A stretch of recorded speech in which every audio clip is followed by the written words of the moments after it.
Sir, இப்போ நீங்கள் சொன்னீங்க பிரம்மத்தை உணர்ந்தவனே பிராமணன் அப்படின்னு அகத்தியர் சொன்னதுக்கான விளக்கம் சொல்லியிருக்கிறீங்க. பிரம்மத்தை உணர்ந்து வாழ்பவர் வாழ்பவன். ஓகே. பிரம்மத்தை உணர்ந்து வாழ்பவன் பிராமணன். ஓகே. இப்போது நடைமுறையில் எப்படி இருக்குன்னாக்க, ஒரு பிராமணருக்கும் இன்னொரு பிராமணர் பெண்ணுக்கும் பிறப்பின் அடிப்படையில் தான் பிராமணன் அப்படின்னு சொல்லப்படுது. சரியா? அந்த மாதிரி சொல்லப்படுவது. நான் ஏற்கனவே பல எபிசோடில் சொல்லியிருக்கேன், ஒரு பிராமண தந்தைக்கும் ஒரு பிராமண தாய்க்கும் பிறந்ததுனால ஒவ்வொரு பிராமணன் என்று அழைக்கப்படுகின்றான். ரைட். ஆனால் உண்மையிலேயே அந்த பிராமணனுக்கு உண்டான இலக்கணங்களை, அந்த பிராமணனுக்கு உண்டான வாழ்வியல் கடமைகளை வாழ்க்கையில் ஃபாலோ பண்ணுறவன் தான் உண்மையான பிராமணன். உண்மையான பிராமணன் அவங்க ஒரு நாளைக்கு குறிப்பிட்ட அளவு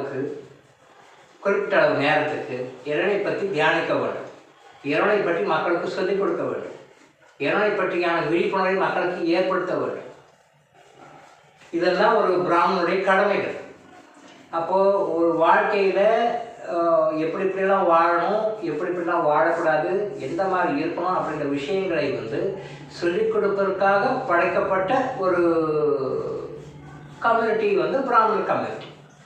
ஸோ அந்த ஃபேமிலியில் பிறந்த பிராமணன் அந்த கம்யூனிட்டிக்கு உண்டான வாழ்வியல் தர்மங்களை முறையாக ஃபாலோ பண்ணலன்னு வச்சுக்கோங்களேன், இஸ் நாட் ஏ பிராமணன். பிராமணன் கிடையாது. அதை ஃபாலோ பண்ணுறவங்க எந்த கம்யூனிட்டியில் பிறந்திருந்தாலும் அவங்க பிராமணர்கள் தான். ஸோ அந்த பிராமணர்கள் அப்படின்றது குரூப்புன்னு சொல்லலாம், கம்யூனிட்டின்னு சொல்கிறவங்க ஒரு குரூப். இப்போ இந்த குரூப்பில் அந்த பக்குவப்பட்டவங்க யாருனாலும் வரலாம்.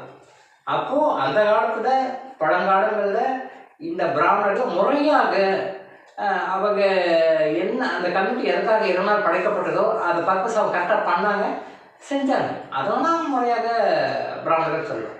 பட் இன்றைக்கி இருக்கிறவங்க அந்த மாதிரி இல்லை. நடைமுறையில் சாதி சமய அரசியல் கோட்பாடுகள்லாம் நிறைய மாறி வயிற்று பழப்புக்காக அவங்களும் நிறைய தொழில் செஞ்சு பல தொழில் செஞ்சு இப்போ தொடக்கம்னா அவங்களும் வாழ்கிற மாதிரி சூழ்நிலை இன்றைக்கி இருக்காங்க. சந்தியாவந்தனம்னா என்னன்னு தெரியாத பிராமணர்லாம் இருக்காங்க. சந்தியாவந்தனம் கண்டிப்பாக செய்யணும். காலையில் ஒரு முறை செய்யணும், ஈவினிங் ஒரு முறை செய்யணும், கண்டிப்பாக செய்யணும். சந்தியாவந்தனமே செய்யாத பிராமணர்கள் இருக்காங்க. அப்போ அவங்க பிராமணர்களாக இருந்து என்ன பிரயோஜனம்? அந்த பிராமணர்களுக்கு உண்டான அந்த குவாலிட்டி என்னென்னா, இறைவனுடைய அம்சத்தை மற்றவர்களுக்கு எடுத்து சொல்லுவது தான். இறைவனுடைய அம்சத்தை மற்றவர்களுக்கு எடுத்து சொல்லுவது தான் பிராமணர்கள்.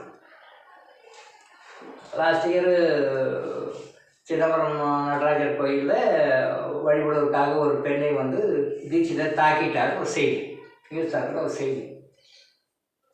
சிதம்பரம் நடராஜர் கோயிலில் வழிபடுவதற்காக ஒரு பெண்ணை ஒரு தீட்சிதர் தாக்குறாரு அப்படின்னா, அந்த தீட்சிதர் யாருடைய வழித்தோன்றலாக வருவார்? பிராமணருடைய வழித்தோன்றலாக வருவார். அவர் பிராமணருடைய வழித்தோன்றலாக வருவார். அந்த பிராமணருடைய வழித்தோன்றலில் வரும் பொழுது அவருக்கு அந்த குணம் இருக்கக்கூடாது.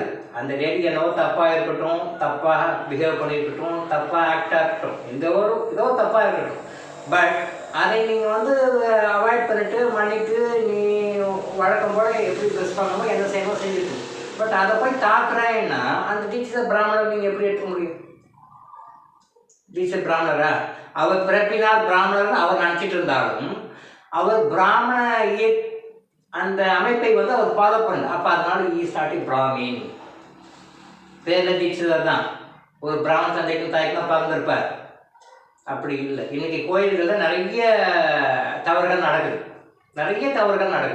அந்த தவறுகளுக்கு அந்த கோயிலில் வேலை செய்கின்ற பிராமணர்கள் உடனடியாக இருக்கிறார்கள். அப்போது அவங்க அந்த பிராமணத்துக்கு உண்டான அந்த இலக்கணத்தை தாண்டிடுறாங்களே இல்லையா, மாறிடுறாங்களே இல்லையா? அப்போ மாறிட்டாங்கனாக்க அப்புறம் அங்கே இங்கே பிராமணிசம் இங்கே இருக்குது. அப்போ அவங்க நான் பிராமின் ஆயிடுறாங்க. ஏன் நான் ஏற்கனவே ஒரு எபிசோட கூட சொல்லியிருக்கேன். பெசன்ட் நகரில் மகாலட்சுமி டெம்பிளா, அந்த டெம்பிளில் உள்ளே போனால் காசு கொடுத்தா தான் அவங்கள டிக் பண்ணுறதுமே வேறு. காசு கொடுக்காத பக்தர்களை டிப் பண்ணுறது வேறையா. நான் ஒரு டைம் நேரில் போய் பார்த்தேன். நான் ஏற்கனவே ஒரு எபிசோடு சொல்லியிருக்கேன். அப்போ அந்த கோயிலில் வேலை செய்கிறவங்க எல்லாருமே பிராமணர்கள் தான். பட் அந்த பிராமணிய இலக்கணத்தை ஃபாலோ பண்ணுறாங்களா? இல்லை. பணம் கொடுத்தா அவங்களுக்கு ஸ்பெஷலாக அபிஷேகம், அர்ச்சனை, ஆராதனை எல்லாம் நடக்குது.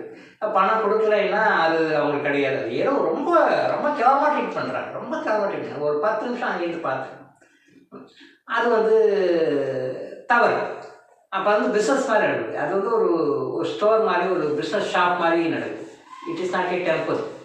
அங்கே டெம்பிள்ன்றது என்னன்னா, இருக்கிறவங்க இல்லாதவன், கொடுக்குறவங்க கொடுக்காதவங்க எல்லாருமே தான் வருவாங்க. எல்லாத்தையும் ஒரு ஈவன் தான் ட்ரீட் பண்ணணும். பட் அவங்க மாதிரிமாக ட்ரீட் பண்ணுறாங்கன்னும் போது அது அங்கே தவறு தான். இப்போ இந்த மாதிரி கோயில்களில் நடக்கிற நிறைய சிலை திருட்டுகள்லாம் நடக்குது, வேறு நிறைய தப்பெல்லாம் நடக்குது. எங்கெல்லாம் பிராமணர்கள் அதுக்கு உடந்தையாக இருக்கிறார்களோ அவர்கள் அந்த பிராமணர்களுக்கு உண்டான இலக்கணத்தை தாண்டி விடுகிறார்கள். அப்போ அவங்க பிராமணர்களாக இருப்பதற்கான தகுதி இல்லை. ஏன்னா அந்த பிராமணர்கள் கம்யூனிட்டி ரொம்ப மிக உயர்ந்த கம்யூனிட்டி. அது ரொம்ப மதிப்பு கொடுக்கணும். ரொம்ப, அதாவது அரசன் ஈக்குவலாக மதிப்பு கொடுக்க வேண்டிய கம்யூனிட்டி. அரசனுக்கு மதிப்பு கொடுப்பாங்க இல்லையா? அரசன் ஈக்குவலாக மரியாதை கொடுக்க வேண்டிய கம்யூனிட்டி பிராமணன். இன்னும் சொல்ல போனால் அரசனே பிராமணர்களுக்கு மரியாதை கொடுப்பான். பிராமணர்களுக்கு அரசனே மரியாதை கொடுப்பான். அப்படின்னா அந்தளவுக்கு உயர்ந்தது. ஆனால் அந்தளவுக்கு உயர்ந்த இடத்துக்கு பிறந்து அந்த தர்மத்தை காப்பாற்ற வேண்டியவர்கள் அந்த தரத்தில் இருந்து குறைகின்ற பொழுது அவர்கள் அந்த இலக்கணத்தை சரியாக முறையாக பராமரிக்காமல் தவறும் பொழுது அவங்க அந்த இடத்துக்கு இப்படி தகுதி இழக்கிறார்கள். அப்போ அவங்க அந்த மாதிரி தகுதி எழுந்து வரும் பொழுது அதனுடைய பாதிப்பு அவங்களுக்கு மட்டுமே இல்லை, ஒட்டுமொத்த சமுதாயத்துக்குமே ஏற்படும்ன்றது தான் இங்கே நான் சொல்கிற விஷயம். அந்த பாதிப்பு அவங்கள மட்டுமே பாதிக்கிறதில்லை, அவர்கள் செய்கின்ற தவறுகளினால் அவர்கள், இது ஒன்றும் சொல்ல போனால், ஒரு அரசன் தவறான முடிவெடுத்தா அதனால பாதிக்கிறது அரசன் மட்டும் இல்லை, நாட்டு மக்கள் முழுவதும் பாதிப்பார்கள் இல்லையா? இன்னைக்கு காலகட்டத்தில் ஒரு நாட்டினுடைய தலைவர், பிரைம் மினிஸ்டரோ பிரசிடெண்ட்டோ ஒரு தவறான முடிவு எடுத்தாருன்னா அவர் மட்டுமே சஃபர் ஆகிறதில்ல, எல்லாருமே சஃபர் ஆகும். அதே மாதிரி பிராமணர்கள் அவர்களுக்கு உண்டான அந்த இலக்கணங்களை, அந்த கம்யூனிட்டிக்கு உண்டான இலக்கணங்களை பின்பற்றாமல் தவறும் பொழுது அதனுடைய பாதிப்பு பிராமணர்களுக்கு மட்டுமில்லை, அவர்களை சார்ந்து வாழ்கின்ற, அவர்கள் வாழ்ந்து கொண்டிருக்கின்ற அந்த ஒட்டுமொத்த சமுதாயத்திற்குமே பேரழிவுதான் என்பதை நான் இங்கே தெரிவித்துக் கொள்கிறேன். டாக்டர் இளங்கோ ஆயுஷ் ஹாஸ்பிட்டல் வழங்கும் விழிப்புணர்வு.